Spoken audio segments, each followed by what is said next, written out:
Problème numéro 1, le prix de 3 CD et le prix de 3 CD et de 4 DVD est de 110 euros.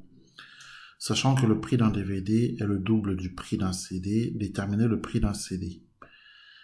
Alors, puisqu'on nous demande de déterminer le prix d'un CD, on pourra par exemple choisir comme inconnu X comme étant le prix d'un CD.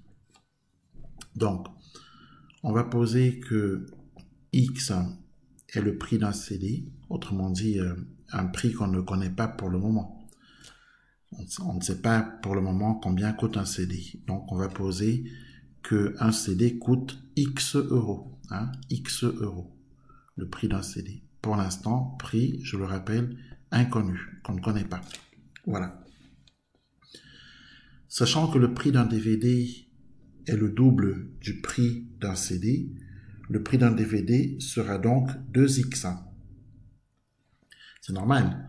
Si un CD coûte X euros, puisqu'un DVD coûte 2 fois plus cher, un DVD va coûter 2X euros. Voilà. Donc c'est logique de voir ça comme ça. Donc ensuite, on sait donc qu'un CD coûte X euros, qu'un DVD coûte 2X euros, puisqu'un DVD coûte 2 fois plus cher qu'un CD. Donc, il faut faire la mise en équation. Donc, pour la mise en équation, on nous dit que le prix de 3 CD et de 4 DVD est de 110 euros. Donc, le prix de 3 CD, eh bien, comment est-ce qu'on va le trouver? Tout d'abord, il faut penser que le prix d'un CD, c'est X, puisqu'on a dit que le prix d'un CD, c'est X euros. Donc, forcément, si on a 3 CD, ça sera 3X euros. Le prix de 3 CD, c'est 3X euros. Donc, en vérité, ici, à la place du prix de 3 CD, on pourrait écrire qu'on a 3X euros. Ensuite, le prix d'un DVD, puisque maintenant, il nous faut trouver le prix de 4 DVD. Donc, le prix d'un DVD est de 2X euros. On l'a dit, puisque un DVD coûte 2 fois plus cher qu'un CD. Un CD coûte X euros, donc un DVD coûte 2X euros. Donc, puisque le prix d'un DVD, c'est 2X euros, eh bien, le prix de 4 DVD, c'est 4 fois 2X euros, c'est-à-dire 8X euros. Le prix de 4 DVD, c'est donc 4 fois 2X euros, c'est-à-dire 8X euros. Donc, on peut écrire ici que le prix de 4 DVD, c'est bien 8X. Donc, normalement, on obtient l'équation suivante. 3X plus 8X égale 110. Donc, on a ici 3X plus 8X égale 110. Eh bien, cette équation, on l'a marquée ici. 3X plus 8X égale 110. Voilà. Il nous faut maintenant résoudre cette équation. C'est la troisième étape. Donc, 3X plus 8X égale 110. Ça nous fait 11X égale 110. 11X, on l'a dit, c'est 11 fois X. C'est 11 multiplié par X égale 110. Puisque 11 multiplie dans le membre de gauche, eh bien, quand on va passer 11 dans le membre de droite, il va diviser dans le membre de droite. 11 multiplie dans le membre de gauche, il va donc diviser dans le membre de droite. Donc, X égale 110 divisé par 11, c'est-à-dire 10. X égale 10.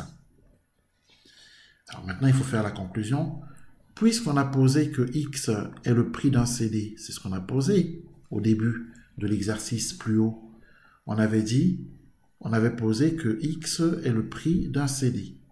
Donc, puisqu'on a trouvé que X est égal à 10, ça veut dire que le prix d'un CD est de 10 euros. Donc, un CD coûte 10 euros.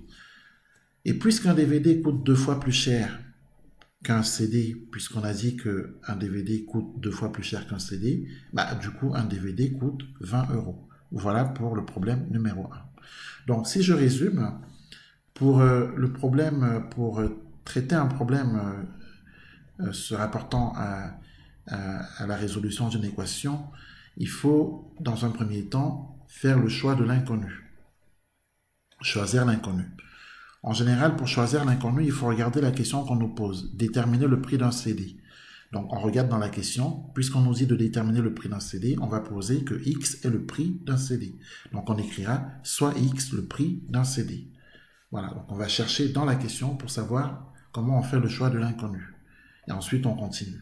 Puisque le prix d'un DVD est le double du prix d'un CD, alors on posera que le prix d'un DVD est de 2X. Donc, première étape, choix de l'inconnu. Deuxième étape, on fait la mise en équation. Troisième étape, on résout l'équation. Quatrième étape, on conclut. Il y a même une cinquième étape, la vérification. Pour l'instant, on s'en dispensera.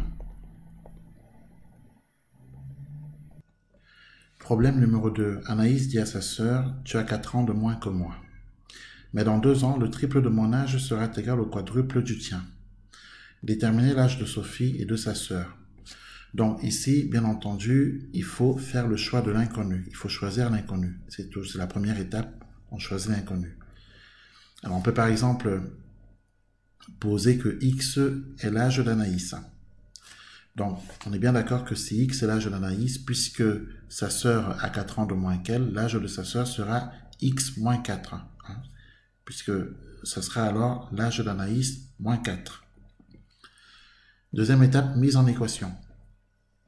Sophie est la sœur d'Anaïs. Sophie a 4 ans de moins qu'Anaïs. Donc on est d'accord que puisque X est l'âge d'Anaïs, l'âge de Sophie est donc X moins 4.